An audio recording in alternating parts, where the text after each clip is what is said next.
Este tipo de relatos se remontan a épocas tan lejanas que estamos en condiciones de asegurar que la primera historia registrada sobre algún tipo de actividad paranormal fue hallada en un escrito de principios del siglo II que hacía referencia justamente a una mansión habitada por un espíritu. El escrito se trataba de una carta que el romano Cayo Plinio Cecilio II, más conocido como Plinio el Joven, le envió a su amigo Licino Sura. Al comienzo de la carta se destaca la formulación de un misterio que hasta el día de hoy nos persigue. Plinio le escribía a su amigo: «Me gustaría muchísimo saber si crees que los fantasmas existen y tienen forma propia, así como algún tipo de voluntad, o al contrario, si son sombras vacías e irreales, que toman forma por efecto de nuestro propio miedo».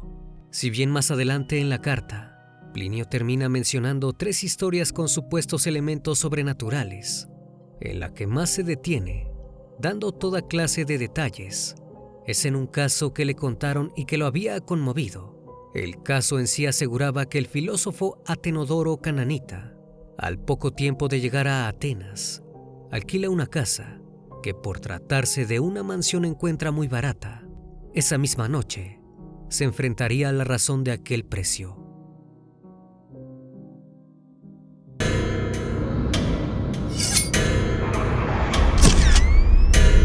Fragmentos de la noche.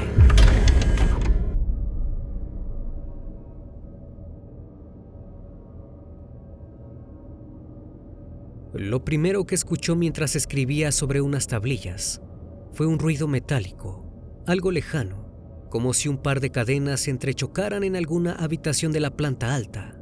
Pero de poco, el sonido se fue acercando, hasta que delante de él se materializó de la nada flotando sobre el piso, algo que Plinio el Joven describió como un anciano consumido por la flacura y la podredumbre, de larga barba y cabello erizado. Llevaba grilletes en los pies y cadenas en las manos, que agitaba y sacudía. Atenodoro, tratando de controlarse ante semejante manifestación, descubre que el anciano hace un gesto insistente con su mano, como queriendo que lo acompañe. El filósofo finalmente sigue a aquel espanto hasta el patio de la mansión, donde desaparece. Posteriormente marca el lugar donde el anciano se desvaneció y al día siguiente consigue que hagan un pozo en aquel sitio. Allí enterrado, descubren un cuerpo putrefacto con parte de huesos descarnados, todavía sujetos con grilletes y cadenas. Los restos fueron extraídos de aquel pozo y enterrados según las leyes de la época, y aquella mansión de Atenas, la primera casa embrujada de la que se tenga registro, dejó de estar maldita. Aquella mansión de Atenas fue tan solo el comienzo. Cientos de relatos que advertían acerca de casas sobre las que pesaba alguna clase de embrujo se empezaron a escuchar aquí y allá, desde las regiones más inhóspitas del planeta, llegando hasta nuestros días sin perder nada de su misterio, sin resignar una pizca de terror. Es así como ese largo y tenebroso camino nos conduce hasta el condado de Vilas, en el norte de Wisconsin, a orillas del lago West Bay. En los primeros años del siglo XX, allí rodeada de bosques ancestrales, se encontraba una cabaña de pescadores. Fueron ellos, algunos de esos pescadores, los primeros en hablar de aquel lugar como un sitio extraño, sombrío, que fueron abandonando porque no se terminaban de sentir cómodos, como si el bosque los observara. Aquellos rumores no llegaron a oídos de Robert Patterson Lemont, quien tiempo después se convertiría en secretario de Comercio de Estados Unidos. O de haberlos escuchado, el futuro mandatario no les dio mucha importancia, porque en 1916 terminó comprando la cabaña y los terrenos que la rodeaban. Se había convencido de que ese era un lugar ideal para construir una hermosa casa, lejos de la ciudad.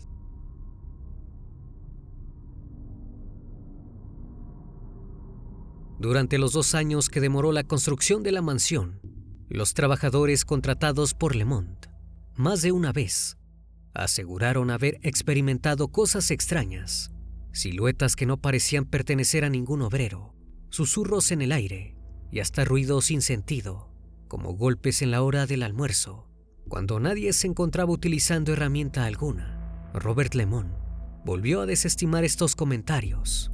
La mansión terminó de construirse y se mudó a ella con su esposa. El caserón se alzaba cerca del lago, por lo que tenía un muelle para botes. El dormitorio principal se ubicaba encima de la cocina y daba al camino de entrada. Poseía un total de 32 habitaciones y un gran sótano. Las tormentas de nieve eran muy comunes en la zona, lo que salía a provocar la clausura de carreteras y caminos, aislando el lugar aún más de lo que estaba.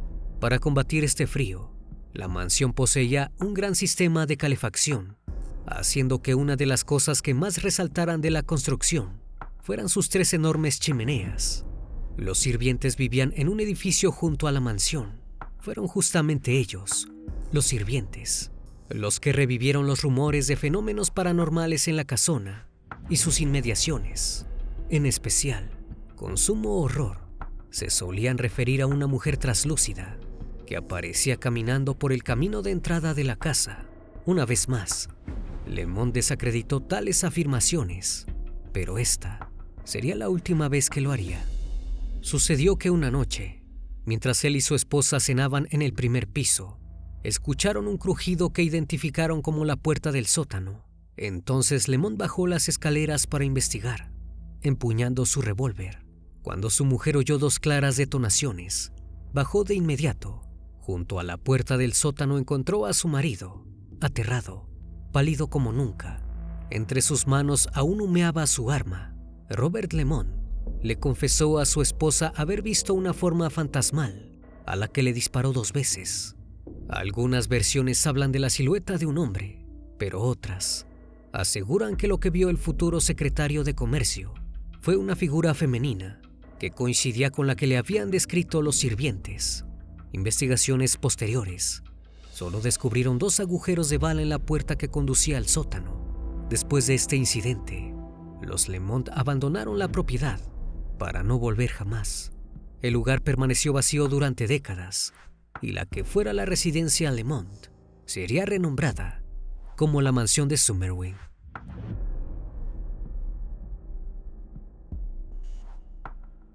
Tras el fallecimiento de Robert Lemond en 1948, la mansión fue comprada por la familia Kiefer, quienes no duraron mucho bajo su techo. Se dice que ellos también fueron sorprendidos por la manifestación de una mujer vestida de blanco, a veces con una forma traslúcida, caminando hacia la casa, otros como un alma en pena, flotando y llorando sobre las escaleras que bajaban al sótano. Los Kiefer huyeron de la casa. Incluso se cuenta que la huida fue tan impetuosa que abandonaron la mayoría de sus pertenencias, como ropa, comida y todos los muebles.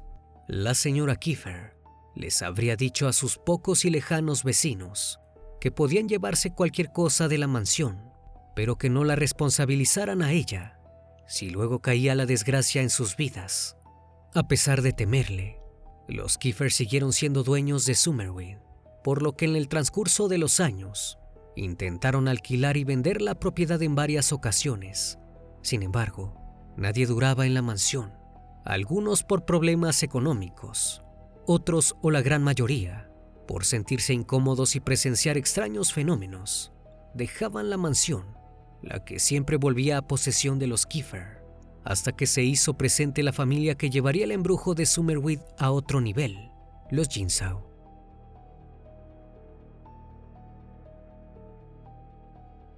En 1969, Arnold y Ginger Jigsaw compraron la mansión de los Kiefer y se mudaron a ella con sus 6 hijos. Lo primero que vieron es que el lugar necesitaba muchas reparaciones. Sin embargo, no les fue fácil encontrar gente que quisiera trabajar en la casa. No importaba la suma de dinero que la familia ofreciera. Nadie parecía querer estar ni cerca de aquel paraje en medio del bosque. Y cuando al fin hallaron a un grupo de personas que se animaron a realizar las modificaciones, estos duraron muy pocos días en sus labores. Los trabajadores se asustaban constantemente por sucesos inexplicables, como equipos electrónicos que dejaban de funcionar o hasta se incendiaban sin razón aparente, autos que arrancaban solos y herramientas que se esfumaban. Incluso llegaron a decir que algunas de las habitaciones que estaban rediseñando. Cambiaban de forma y tamaño, lo que hacía que las mediciones que habían tomado fueran inútiles. Cuando los Jigsaw se volvieron a quedar solos, decidieron hacer las reparaciones ellos mismos. Y entonces comenzó lo peor, como si la casa se negara a ser transformada. Siluetas sombrías que parpadeaban en los pasillos, voces que brotaban de cuartos vacíos, luces que se apagaban y se prendían, ventanas que se abrían y se cerraban, un perfume dulce que de repente se olía en todas partes. Y una vez más, el fantasma de una mujer que iba y venía por la mansión. Durante las renovaciones, al mover un mueble, descubrieron un agujero en la pared. Arnold se asomó por el hueco y dijo ver lo que suponía eran los restos de un animal.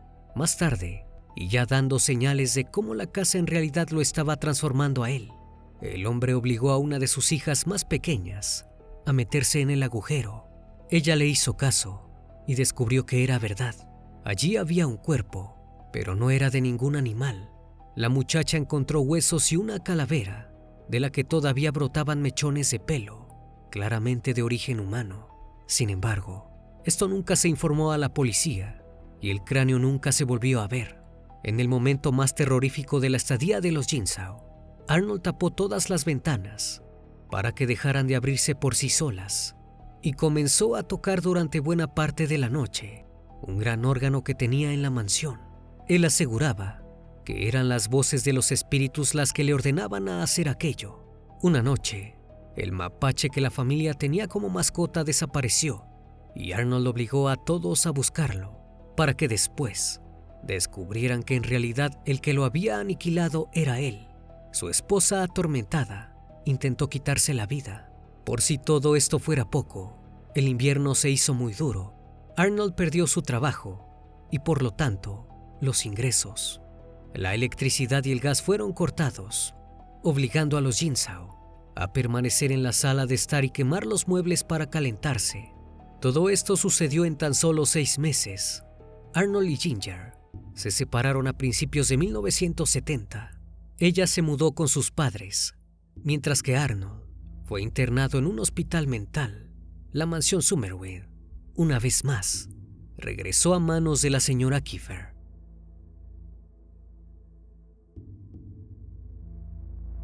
Las presencias de Summerwind siguieron aterrorizando a alguno que otro inquilino o comprador esporádico de la propiedad. Su fama se fue haciendo tan oscura que no faltaron personas que intentaran incendiarla o derrumbarla, incluido el sheriff del condado de Vilas. Pero la casa resistió hasta el 19 de junio de 1988. Aquel día, una tormenta se desató sobre el lago West Bay y de sus negros nubarrones surgió un rayo que golpeó en el mismo centro de la mansión. Luego de eso, las llamas consumieron buena parte de la propiedad. Hoy, lo que quedó de la casona es visitado esporádicamente por investigadores de lo paranormal y alguno que otro curioso, atraído por las historias que rodean el lugar. Una de estas curiosas fue Verónica Hernández, que en 1999 viajó desde su México natal hasta Wisconsin para conocer las ruinas de la mansión. Verónica contó más tarde a un periódico de Guanajuato, ciudad donde nació, lo siguiente: yo no sabía en qué estado se hallaba la mansión Summerwind, por eso me asombré al encontrarla bastante entera, con signos del famoso incendio, pero no muy diferente a como aparecía en los artículos que había leído. Era aterradora, parecía como si la casa te mirara. Hasta las manchas de hollín parecían dibujarle en la fachada una especie de rostro. Solo pude sacar 2 fotografías. Luego de eso, la máquina se trabó. Sin embargo, el verdadero terror me invadió cuando revelé la película. Una de las fotos casi no se apreciaba nada, solo una mancha blanquecina en un fondo oscuro. Algunos que la vieron dicen que la mancha tiene forma de mujer. En la otra captura sí se ve la casa, pero no como yo la vi. La fotografía muestra una casa totalmente en ruinas, destruida, y yo juro que la vi con la fachada completa. Algo quemada, es verdad, pero completa, con varias habitaciones. La fotografía de Verónica reflejaba el estado en el que el rayo y posterior incendio dejaron la mansión. Solamente permanecen los cimientos, las 3 chimeneas y una escalera de piedra. la misma en la que solía materializarse aquella mujer fantasmal. La visión que la muchacha mexicana tuvo sigue siendo un misterio. Muchos están convencidos de que de alguna manera la casa y lo que habita en ella aún permanecen allí, enteros, poderosos, dispuestos a mostrarse a algún afortunado o desafortunado.